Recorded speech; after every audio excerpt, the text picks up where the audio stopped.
Hi, partner. It's a Hello. weekday. It's a How are weekday. you? I'm very fine, partner, and here we are again doing another episode of the show. At yes po, nagtatrabaho po kami dalawa ng aking partner kahit pareho po kami busy. Kasi partner, malapit-lapit na. The competition is getting fiercer. Totoo yan, partner. Kaya naman po mga ka-crown, tuloy-tuloy pa rin ang ating Miss Universe Philippines coverage. At syempre, would like to thank those who watched our episode over the weekend. And di ba we were with Corinne Abalos of Mandaluyong, no? And Afia Yeboa of Valenzuela and Camille Quinola of Ilocos Sur. And for those who may have missed our previous episodes, you can still watch them on our YouTube channel. That is The Qrown Philippines. We still have interviews lined up, di ba, partner? Ang dami pa nito. So, please do watch out for our posts. Partner. That that's right. And ano no, as I said, partner, as I said the past few days before I went on a quick day off the other 2 3 days ago to be exact. We will be really we're starting to release selected profiles of the Miss Universe Philippines. Please do log on to www.thecrown.com for more information about that. And of course, yun nga, guys, iniimbita namin kayo maliban sa aming social media accounts. Please click subscribe for the notification buttons para kayo updated kayo sa aming mga latest balita on pageantry. Partner, pabati, meron ka ba? Totoo yan. Siyempre, bago po ang lahat, would like to give a shout out sa ating mga Crown Philippine subscribers. Hello, hello to Jay Kilatan, Luisa Lumibao, Avakin Iceland, Althea, Marvin Acero, Fred Pineda, Esther Arnold, Muno Claff, Hampi at Lynn Cueto 23. And syempre partner, no, thank you po sa ating 345,000 followers on Facebook, and that is also making us 45,000 strong on Instagram. Sa mga hindi pa po nakakapag-subscribe sa ating YouTube channel, just click on the subscribe button and hit the notification bell para ma-update kayo sa ating latest videos and contents. We are indeed a growing community, so please join us mga ka-crown by subscribing, following us, and magsasaya lang po tayo dito, weekly good vibes, and even weekdays nga, di ba, we're doing this na, partner. That's right. And as we said earlier, no, tuloy-tuloy po ang aming pagbabalita with regards to the getting tough competition ng Miss Universe Philippines. As you may know, from 75 partner, naging top 15 na nga. So congratulations to those who have made it into this next round of competition. And aasahan pa namin that yun nga, the challenges are going to get tough.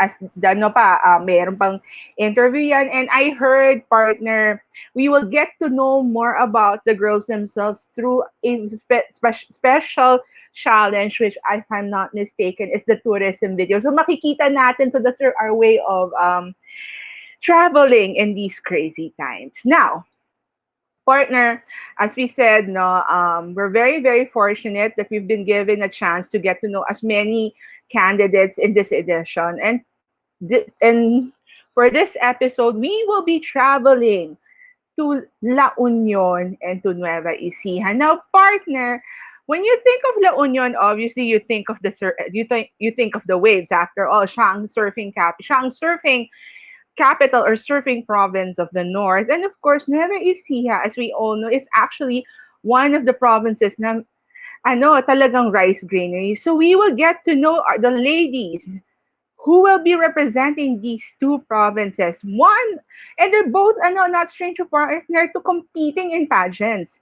In fact, both of them have competed in their provincial pageants talaga. So we'll get to know their experience and ask them about how these provincial pageants have prepared them. Mga ka-crown, please welcome Margareth Sanglay from La Union and Maica from Nueva Ecija. Hi! Hi!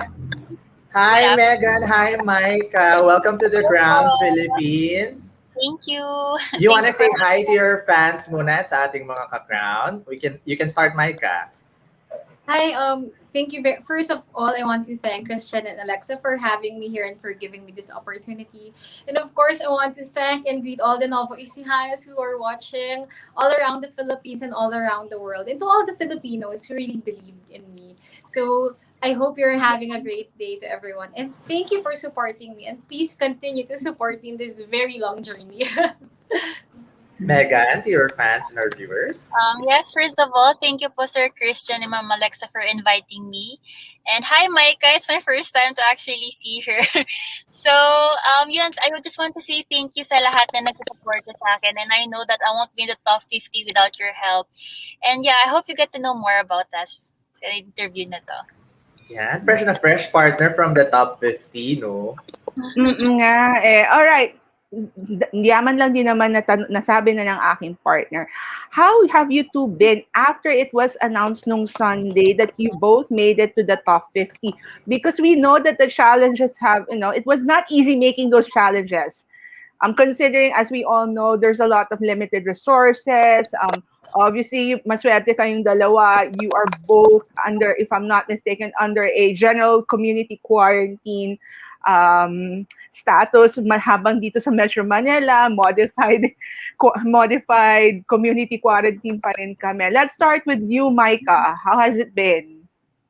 Actually, when I heard about the great news, the team and I were shooting for our next challenge. So really came to my surprise that thank God I'm part of top 50 because the transition from top 75 to top 50 is really tough. So right now, the main focus is to really give my best and my all so that we could also proceed to, hopefully and God willing, the final and official top 30 list. But when I heard about the news, we were shooting for for my next challenge for Miss Universe. So it was really a surprise. And of course, tears of joy. So I'm really so grateful and overwhelmed to everyone who really supported because I agree with my twin sister Megan that without them, we can't be in this competition that far.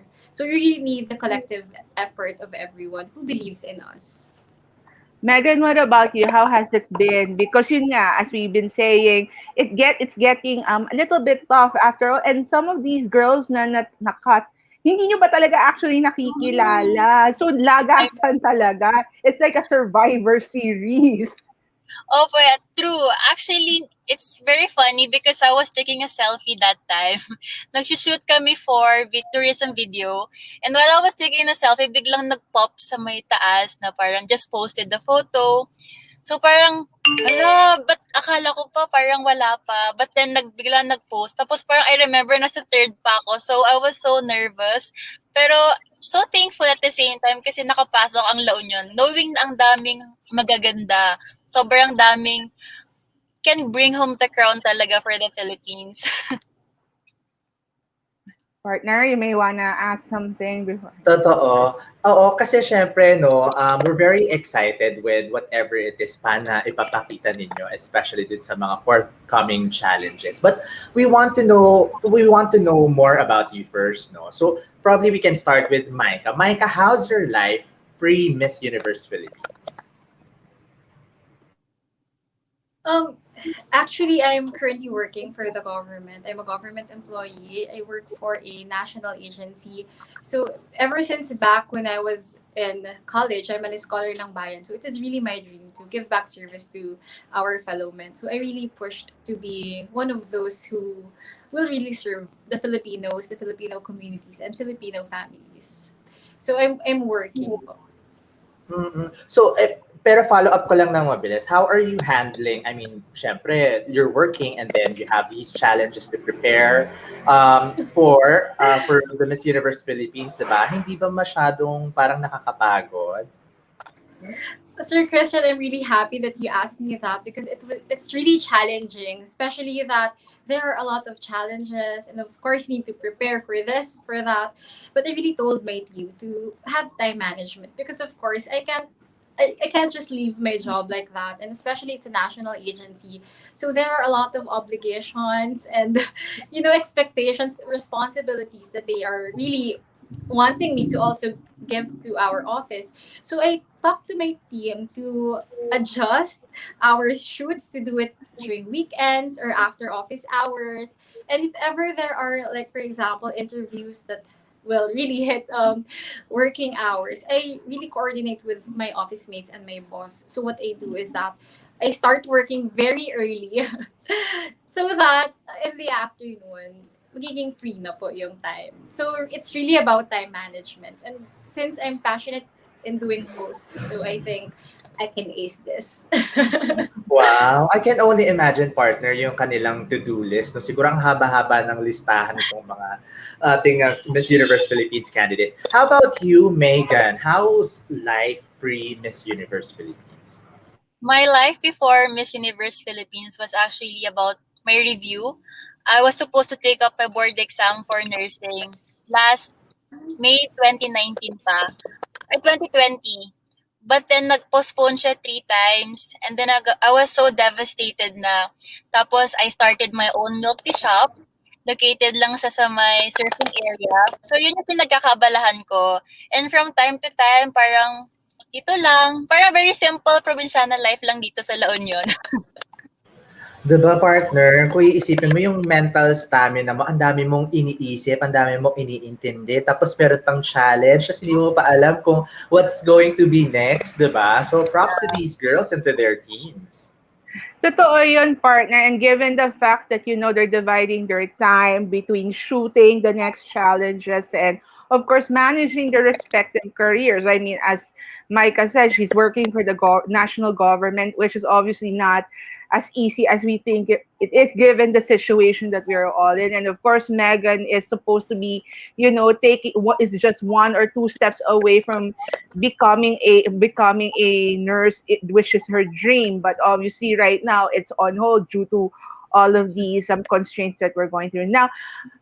Let's go to the pageant experience, partners. There's one thing these two also have in common, is actually that they both have joined pageants in their local in their provinces. Now I know that Megan has actually joined Mutya ng La Union, and in fact, Megan, I have to I got this from Nola's, one of your pageant sisters, who I'm also close with, si Karina Carino, wherein she Yeah. said na, competing in a provincial pageant is also as tough as the national. So, can you tell me about that experience of competing in Mutian, La Union? Okay, so I actually joined Muchete La Union twice. The first time that I joined it was back in 2015, and I was so young. I was only 16 years old, and that was my second pageant after winning the municipal pageant. And I remember at that time, parang wala pa siya sa heart ko at all to join pageantry. But then from so on, nag-continue siya, in which parang naging safe place ko din siya, na parang sabi ko, oh, parang na-enjoy ko siya. Kasi before, I used to get bullied with my height, lang tangkad ko.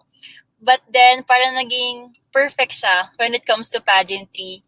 And then when I joined 2019 for Muchate La Union, I was so shocked na nanalo nga ako kasi there were a lot of girls na sobrang beautiful.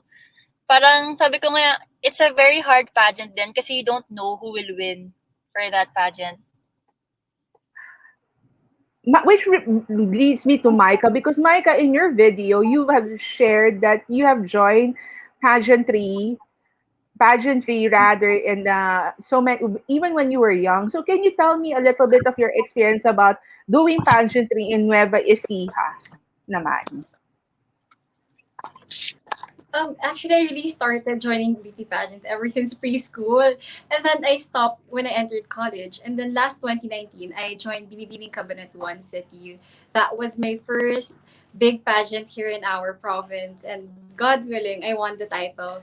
And then after that, I was given the chance to represent my entire province, Nueva Ecija, to Miss Millennial Philippines. So that was my very first national pageant. And God willing, again, I ended up third runner-up. So Miss Millennial Philippines 2019 third runner-up. And I agree, it's not easy because, of course, the standard of beauty pageants here in the Philippines are really high. So even if it's a provincial pageant, the standards is like the national pageants. Of course, they expect us to be like that because they are really preparing us very early so that you could represent best your city and your province if every day will send you to the bigger stage of pageantry. Diba, partner? Kung di ka pa naman mahasa, preschool pa lang, go, sumasali ka na ng beauty pageants, diba? Pero ako, Totoo. siguro ako ang follow-up ko doon. Kasi syempre, you girls as a pageant veterans, I mean, it has been a fun ride for you, obviously, because you've been winning, the contests, the competitions that you've been joining, and since you're a strong representation of your municipality, your province, so siguro we want to know, where do you get the motivation to be a good representative of your province, and partner, perhaps no, eventually the Philippines ulit, and Miss Universe naman. That's right. So where do you get Megan. your motivation? Megan? For me, I really get my motivation by all of the people who really supports me in my journey. I started out very young. I was like called the bunso here in La Union.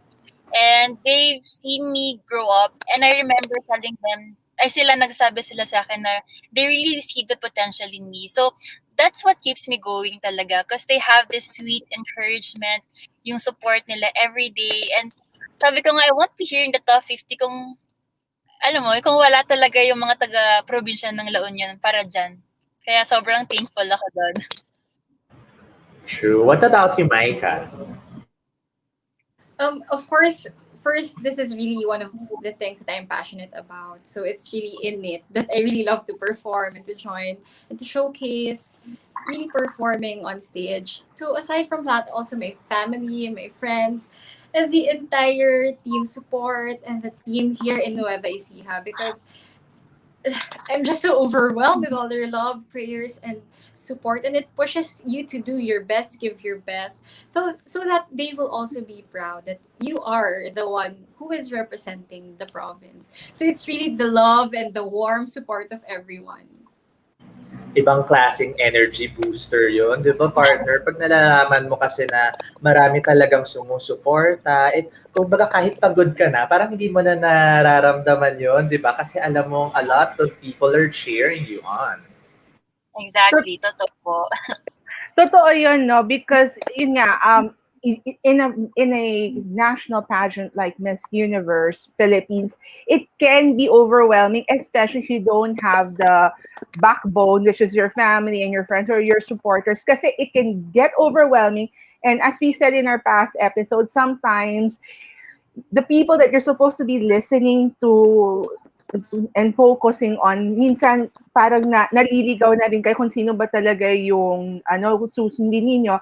Hence, it's very important to have people who you can really trust. Now, I want just to ask one more question to both of you. There's the other common thing that I found out about both of you. So you both love to travel. In fact, alam mo, Megan, I am very, very jealous the fact that you have stayed in Ireland for a part of your life, because obviously when it's Ireland, contrary to people, I love I love Irish music. The Yeah. Irish, ang dami pong Irish music acts ang kilala ang Ireland. It's not there. You have the likes of U2, you have Westlife, Boyzone, and even the Course. So I want to know about growing up and if your travels abroad. No, Megan, was it like, because sometimes I'm focusing on Ireland because it's not the usual European destination that people will think about. Yes. I actually moved to Ireland at the age of 9 po. And before, I must say that sobrang shy type ako. Hindi ako, like yung mom ko will even scold me because I'm too shy to even ask for a water sa restaurant. And I think what made me really parang independent is when I get to travel alone din. I was able to live in Ireland from parang mag-isa ko din from time to time kasi my mom is a single parent. So she needs to travel here in the Philippines. And also, parang lagi niya akong sinasanay mag-travel. So I've been into different countries in Asia, Europe, Africa, and Middle East din po. And also, nagkaroon din po ako ng charity work sa South Africa. Oh, say mo, partner, nag-South Africa, ha? Oh, nakakaingit Oh, naman. but South Africa is, of course, another destination we do not mind going because these are places that we are actually we would love to see. I mean, come on, Africa has a lot of interesting stories na hindi pa natin nakita. Micah, what about you? You also love to travel. Actually, the one question I'll be asking is, you're an outdoor type of person who love going on a hike. Actually, Yeah. so tell us about your adventures of hiking, naman.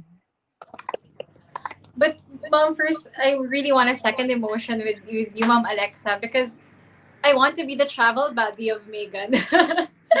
For her to travel different countries.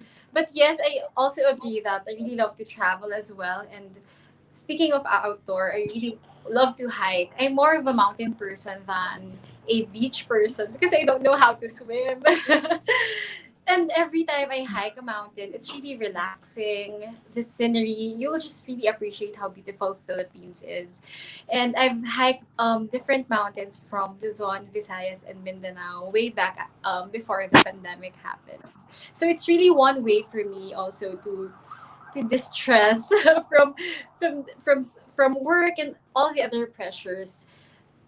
When you're top in the mountain, you can really breathe fresh air. It's just like releasing all the negativity and stress. So that's one of the activities I really love doing.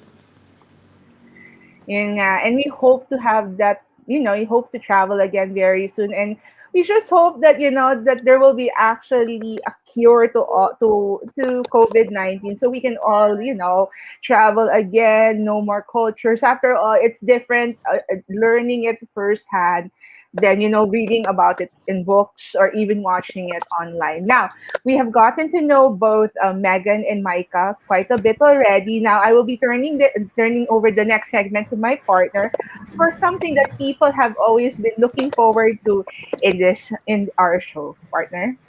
Ayun na nga, yes partner. So mga kakrang, hindi pa po tapos ang ating pag-uusyoso sa ating mga guests for today. And ladies, what we did in the last few days was to stalk your Instagram accounts and even check some photos and posts. No, ng konti lang naman. And we will be flashing a couple of photos that maybe you can share some fun bits or pa-behind the scenes naman dyan of those posts. So, and this is what we call the photo raid segment na inihanda natin para din sa ating mga ka-crown to get to know more about you. All right, so Direct, let's flash the first photo, please.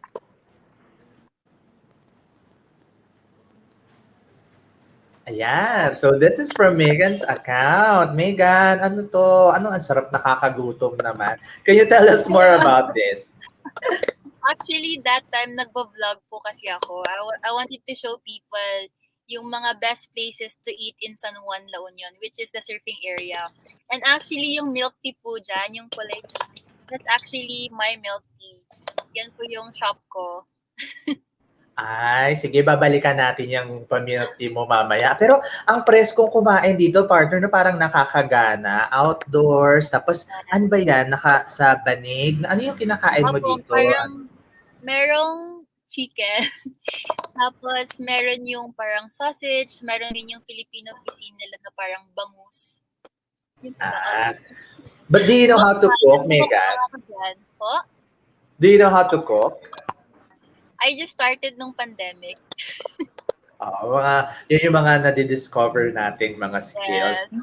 Sige, ang saya naman ng going Visit po kayo outdoors. ng San Juan. Outdoor Yes. San Juan. Sige, exciting. After yan, sana makalabas na tayo ulit. Sige.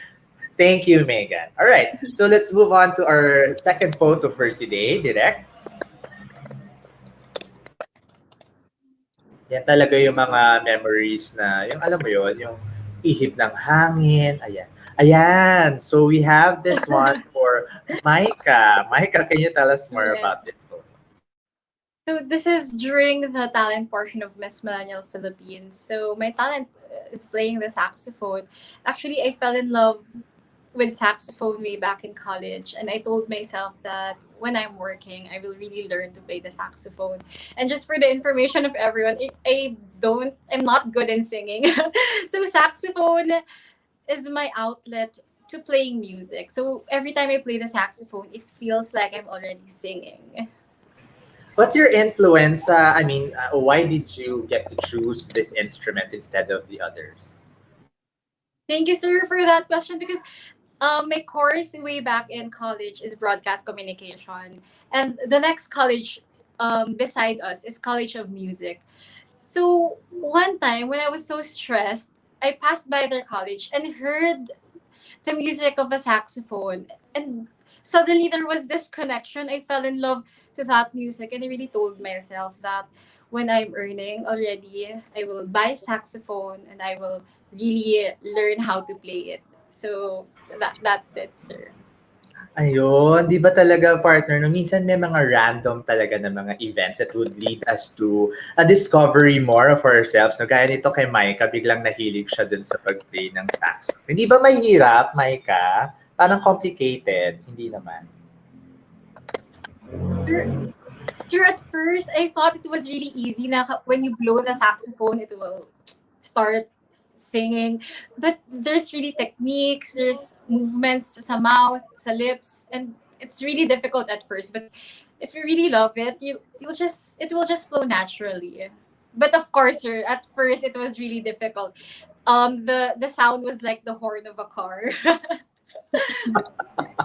Nakaka-amaze, no, partner? Kumbaga parang, aside from it's a stress reliever, but you also get to be proud of yourself, mastering a very complicated skill, di ba? Pero thank you, Micah, for sharing more details about this photo. All right, so I let's have go to, on to the... Sige, go, partner. yeah, I just have to commend Micah for like picking an instrument from the wooden family that's quite complicated. Actually, next to the saxophone partner, aside from the flute, probably the trombone and the tuba are actually the two other complicated actually all instruments of all musical instruments are very complicated, but I have to say the wooden instruments are one of the most complicated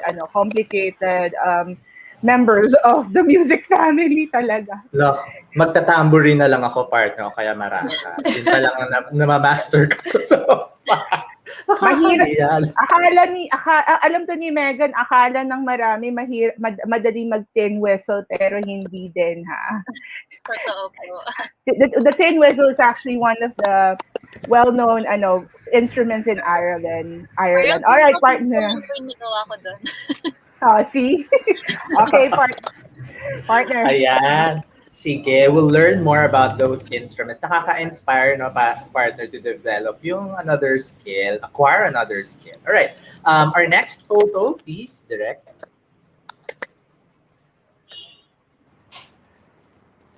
Ayan. So, dito naman, actually, for the next few photos that we will be flashing on the screen, yung caption ang mas nakaagaw ng pansin sa amin. Kasi, since the theme naman din ng Miss Universe Philippines, this edition is Inspire You. So, we want to know your thoughts or even the emotions behind these captions. And babasahin ko lang, Megan, ng mabilis. I know this is ito yung milk tea business mo, no? But it's more about the caption. It says here, vision is everything. Sometimes if you don't know where you are going, you will probably end up somewhere else. Can you tell us more about that? Why did you write that post? For me po kasi, parang I felt like during nung pandemic, parang wala na. I mean, like, I was really reviewing for so long. Tapos sabi ko, parang walang nangyayari sa life ko. And that is why parang I was inspired actually to venture out in something new. So yun, parang I took the risk and I was a bit impulsive with that decision kasi I only had like few savings to open a milk tea shop. Tapos parang na-shock ako. But then, At the same time, nung nag-open ako, there was like a lot of people na sold out ako ng ilang days din. So, I was really happy about that. So, yun yung parang sinasabi ko, it's an inspiration din to tell to people na parang if you're feeling down, you might end up doing something better for your life. Agree ako dyan, partner, no? Bukod sa nakakauhaw, kanina ginutom tayo ni Megan. Ngayon, diba? Nauuhaw. So, pero totoo yun, no? Sometimes na when we feel like we're at the end of the road, we just really have to take a turn and probably explore, no? Sabi nga dito ni Megan, we just really have to probably end up somewhere else na unexpectedly would be part of better, I mean, a better a part of ourselves, di ba? Ayun, Totoo sige. yun. Totoo yun. I can attest to Ayun. that. Sige. Thank you, Megan, ha? All right. Sige, let's move on to our next photo for the day.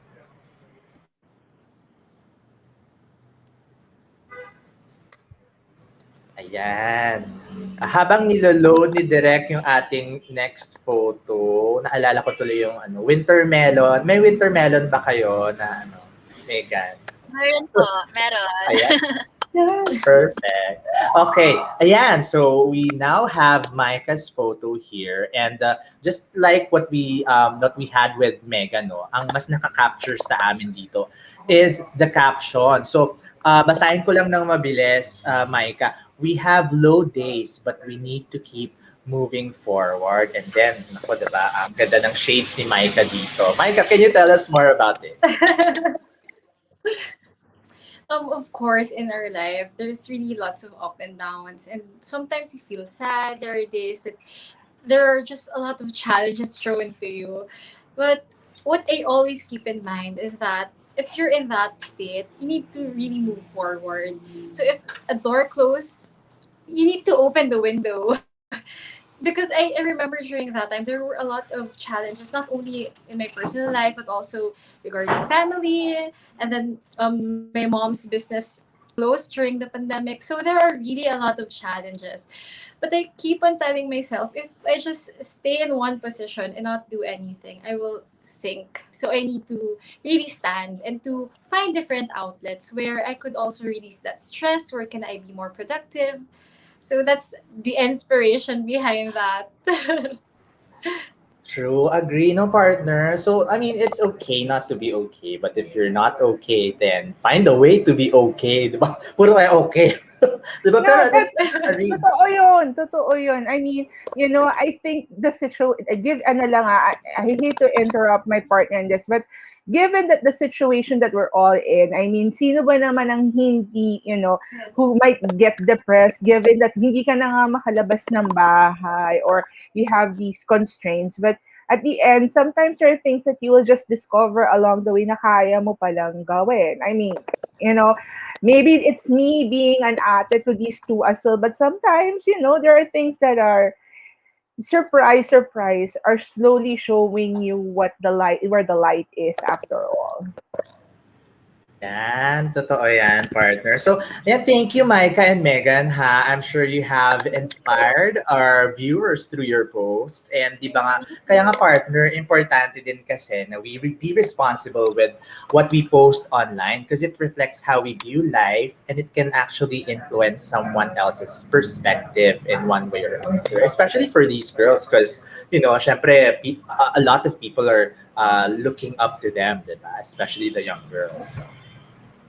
Partner, back to you. Okay. We have gotten to know Megan and Micah very well now with the photo raid and with all the questions we've been asking. And now we will be going to the main part. Obviously, our show wouldn't be complete without the Q&A special. Pero bago muna tayo mag-Q&A, magwa-warm up tayo. Now, as you may know, if you have watched the past few episodes, meron kaming konting pangpatawa dito just to warm you up. Now, this is what we call the Witty Wit Corner. Now, for those who don't know, Witty Wit is actually patterned after the Miss Q&A portion ng It's Showtime, wherein we ask funny or sa amin nila senseless questions to our guests wherein we test their wit, their personality. So walang time limit sa mga tanong na to. Ang goal namin sa inyo, as always, girls, is to show the personality. Kasi, I'm sure, every time nagko-Q&A kayo, masyado ng seryoso yung mga tanong. So, we decide to just give you some funny moments and tingnan namin kung gaano ba kayo talaga ka-witty pag natanong sa inyo ang mga ganitong tanong. Direct, ang unang naming itatanong ay para kay Megan. Direct? Megan, kung sinabi ng pag-asa na uulan, ngunit umaaraw, paasa ba sila? Oh my gosh, that's so funny. Para sa akin, kung sinabi ng pag-asa na uulan, ngunit umaraw, paasa ba sila? Yes. Yes, feeling ko para sa akin paasa sila kasi nagbigay sila ng false informations. Pero as an individual, dapat sanay ka na sa mga ganitong pangyayari and dapat prepared ka na masaktan lagi. If you're willing to love someone, alam mo na dapat tatatarin sa huli. Grabe yung hugot ni Mega. From pag-asa napunta sa di ba, sa emotion. Oh, hindi ko in-expect yun. I would have expected something, pero good. Nice one, Megan. Thank you. Nice one, Megan. Oo nga naman, partner. Ano nga naman, mamaya uulan tapos sa araw. Ano ba talaga, kuya? Ano ba talaga ang desisyon, di ba? Ika nga, di ba, weather lang yan. Diyos ko po. Okay, thank you. Ngayon, now.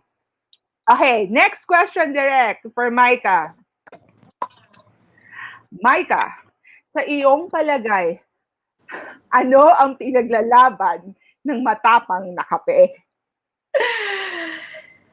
Sa akin palagay, ang pinaglalaban ng matapang na kape ay magising ka talaga buong araw.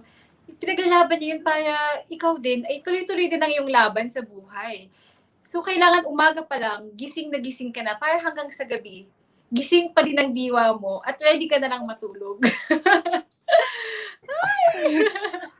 O kaya naman, no, night shift siguro kung minsan, di ba? Oo So, naman. labang ka for your shift. Totoo yan. Totoo yan. And thank you, girls, for being very game on this segment. I mean, just to be frank with both of you, between this and the usual Q&A na we do in the show, mas natatakot pa yung mga, mga guests namin sa Witty, hindi ba, partner? Totoo yan. And then, partner, kasi nakikita natin kung gaano sila kadiskarte, di ba? Na parang lusutan tong mga questions na ito. At the end of the day, meron pa tayong nakukuhang mga lesson in life pa eh. Totoo yun. May hugot. May hugot. Hindi lang natin alam may hugot. Alright. Thank you. Nag-warm up na tayo. Alright. We have got, nag-warm up pa lang yan. Now we come to the real question. So the real question. So there is an easy, a difficult, and of course the Miss Universe final question. So this time we'll be asking Maica first. Direct. Maica's question, please. Okay, Maica, share with us one thing we don't know about your place that you wish to promote to the world.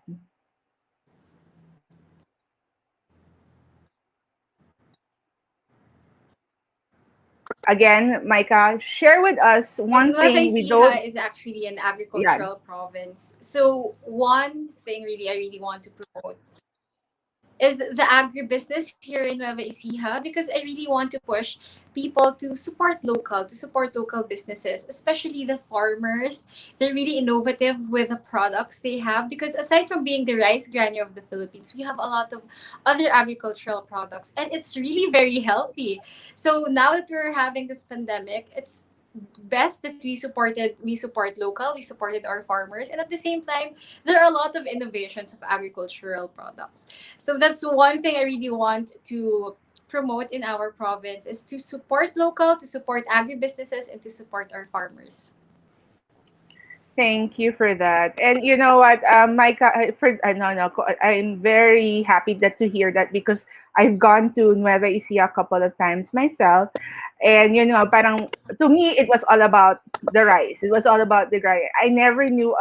For me, that was the first thing that came into my mind. But now that you're telling me that there's a lot of things that maybe Ecija can offer. It's good. In fact, meron nga kayong may longganisa ng kabanatuan. So Yes. so Yes. marami pong i-offer ang Nueva Ecija na hindi lang masyado pang natatap. All right. Direct next question for Megan, please. Partner, you may want to do the honors for this. Sige. Alright.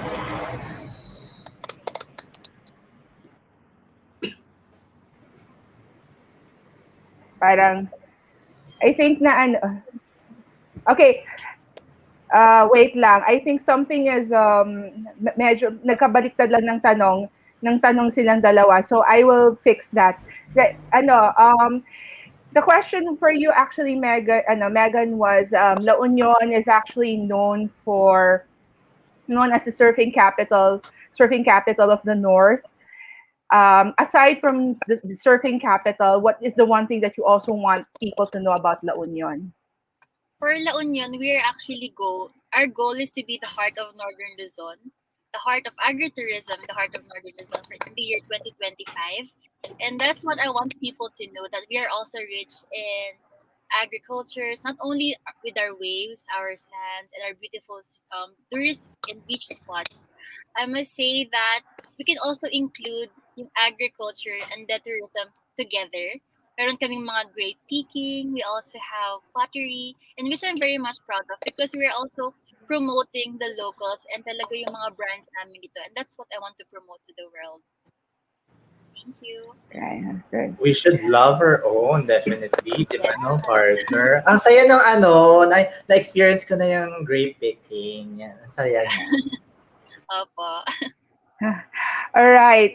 Now that we've got from the easy portion, we are now going to the difficult one. Direct, can we get the next? I think this question is for Megan. This time. You can flash it na. Okay, Megan first. Right. Okay. All right. Megan, this is your question. As a beauty queen, you become a public figure, but it seems fans tends to go overboard in criticizing you beyond the physical aspects. Where do you draw the boundaries? Honestly, I'm very sad if I hear stories like this, if I see messages like this, because it draws a boundary between you and a certain candidate. Fans tend to hurt other people's feelings, and it's very sad, and it limit or slow the self-esteem of that candidate. So I always say that I can draw the boundaries by saying and standing up for myself and telling my fans or my supporters that you should never hurt someone. You should not let them have them low self-esteem. We should build together because we should unite. Yun po. Yeah, because oo nga naman, partner, because there's a level of influence also that we share with our fans, with our supporters, and leading the way can also help out in influencing the kind of behavior or the kind of message that we want to relay, diba, to everyone. And then, totoo yun, no? The reason why I asked this student kasi partner is because sometimes I'm sure that the girls themselves appreciate the support. It's just that they also have their private spaces. So, you have to put a certain boundary when to be, yun nga, as a friend, as a fan. Kasi the only people who could really, go, I'm not saying that they could go, parang interfere their spaces, is really the people close to them, their families in particular. But as a fan, you have to know when to be, you have to be What's cautious the to limit? them. Yeah, you have to know where you stand. Kasi sometimes, masyado na rin, yan nga, masyado nang nakikialam. I mean, remember, the girls are the ones competing. At the end of the day, I know there's a pressure in that they carry their provinces, but once one of them wins, and it's the Philippines will be carrying in their as a sash, but at the same time, tao lang po ang mga kandidata natin, and they can also make mistakes. So, do not yun partner, wag naman natin pabayaan na hindi sila maging tao, maging human. Kasi minsan kasi the concept becomes too much already to the point na hindi sila pwedeng magkamali. I think that's something we have to keep on reminding people out there na these girls like us are humans. They make mistakes. They make misjudgments. They make, in other words, may mga decision talaga na minsan hindi talaga tayo mag-agree. So, yun lang. All right. Micah, this is your question. Partner, seryoso, ikaw na magtanong nito. Sorry. Oo, na to, direct Ah, na technical. Technical. Okay. Technical. Alright. Micah, the new generation has often been accused of being too privileged.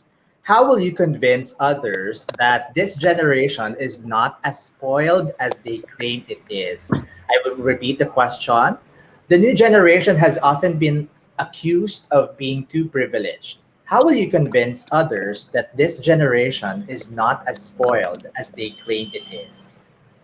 For me, every generation has its negative and positive traits. But for this generation, I want people to focus that we are very passionate driven. We really put so much effort on the things that we love. And when we know that we are dreaming for that, we really push for that dream. We push for that goal and we want to succeed in that particular field. So instead of thinking that this generation is too privileged, I want them to focus that this generation is also passion driven. True. Agree dyan, partner. Kasi kumbaga parang respecting individuals din, di ba? Kasi we have different choices and even perspectives evolve as time goes by. Yan ang nakuha natin sa sagot ni Micah. Totoo yun. And I think yun nga, every generation learns a lesson from each other. I mean, we learn from the generations before us and the generations that will be coming after us. So yun naman po. Kanya-kanya po yung lessons in life. Now, as much as we want, we have our last question for this round, and this is all both for the both of you to answer. All right, direct flash po the question, please. All right, this is the question from the Miss Universe 1978, where South Africa's Margaret Gardiner actually won, and this was actually her question. To both of you, Megan and Micah. What have you learned from your experience as a Miss Universe, in this case, Miss Universe Philippines contestant, that you might have not learned in any other way? I will repeat. What have you learned from your experience as a Miss Universe Philippines contestant that you might have not learned in any other way? Micah, let's start with you. For me, it's really about knowing yourself more, being confident, because Miss Universe Philippines is not that easy. It's really tough. It will test you in all aspects of your personality, your mind, your heart. So you really need to be tough, and at the same time you need to really feel that you're confident about yourself, of what you're doing. And if you love what you're doing, just enjoy the process. Just show to everyone what you're capable of, and don't mind the negativities around you. Just take in all the good, and you need to leave the negative behind. Megan, naka-mute Sorry. ka. Sorry. Okay. For me, what I have learned from my experience as a Miss Universe Philippines candidate is to never doubt yourself. I mean, you should always believe in yourself, and I think it's a matter of trusting your instincts too. And I think no one can really validate that. And I think that you really have to showcase yourself holistically in a way that you should have a strong mind and strong will. Grabe, ang amazing ng mga sagot. Parang napapainom tuloy ako sa sa galing na itong ating mga kandidata. But congratulations, girls. Alam naman naming ready to battle na talaga kayo, no? And tuloy-tuloy na natin, partner, no? So siguro for our final question before we let you go is everyone's question. Girls, why should you be the next Miss Universe Philippines? We can start with you, Micah. I should be the next Miss Universe Philippines because aside from this being my dream, I know that I'm really hardworking and passionate, and this is something I really love doing. And I don't see Miss Universe Philippines as just another beauty pageant, a big pageant, but instead I see it as a platform for empowered women to be a voice. Not only to showcase our advocacies, but also to be a symbol and representation that you can stand on something, you can inspire others, and lastly, you can spread love and positivity to everyone.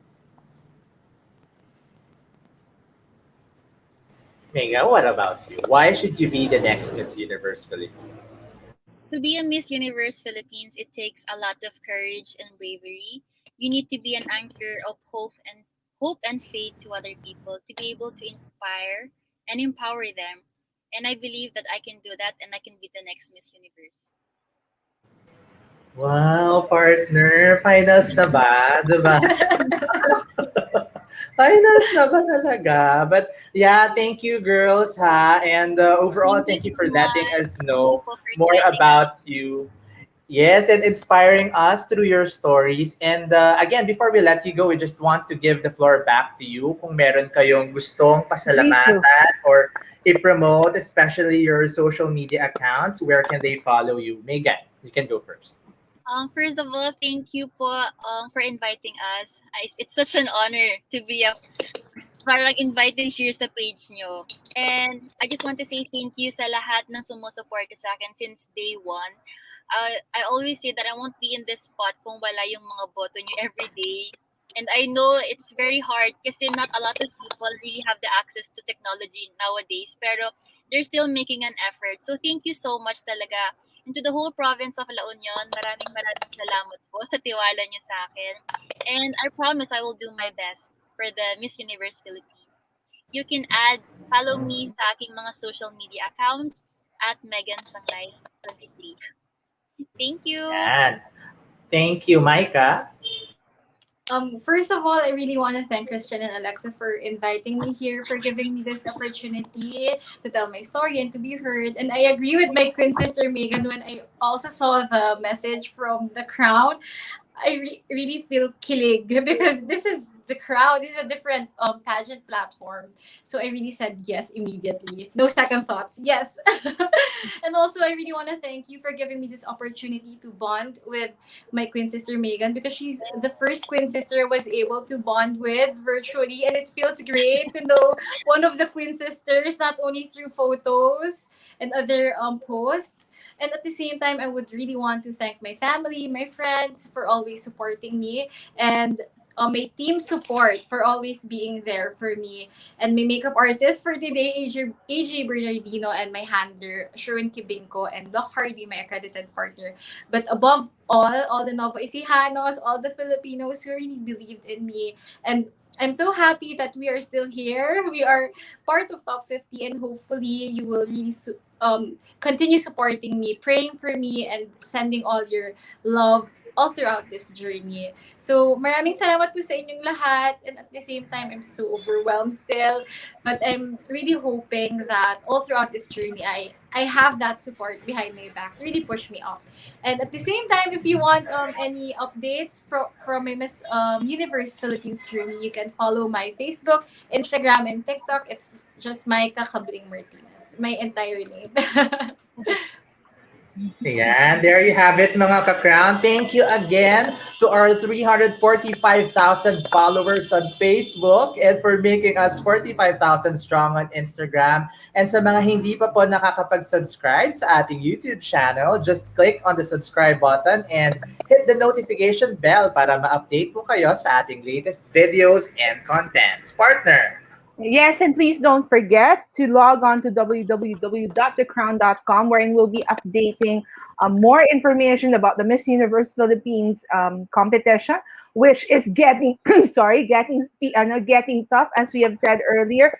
And please do continue to follow the journeys of the girls because the next challenges will be announced in the next couple of days. And you all you have to do is download the Miss Universe Philippines app and actually, partner, they can start voting again because Ang sabi po ng Pwede announcement na. ng Miss Universe Philippines, you can vote for save three people from the for the finals. So medyo from top 50, malapit na nating malalaman ang top 30. So all you have to do is check also the Miss Universe Philippines Instagram for more details. With that, this wrap up the crown conversations, and we will see you again very very soon. With that, see you in the next crown conversations. Thank you, girls. Good luck. Thank you, mga Thank you. ka-crown. Everyone.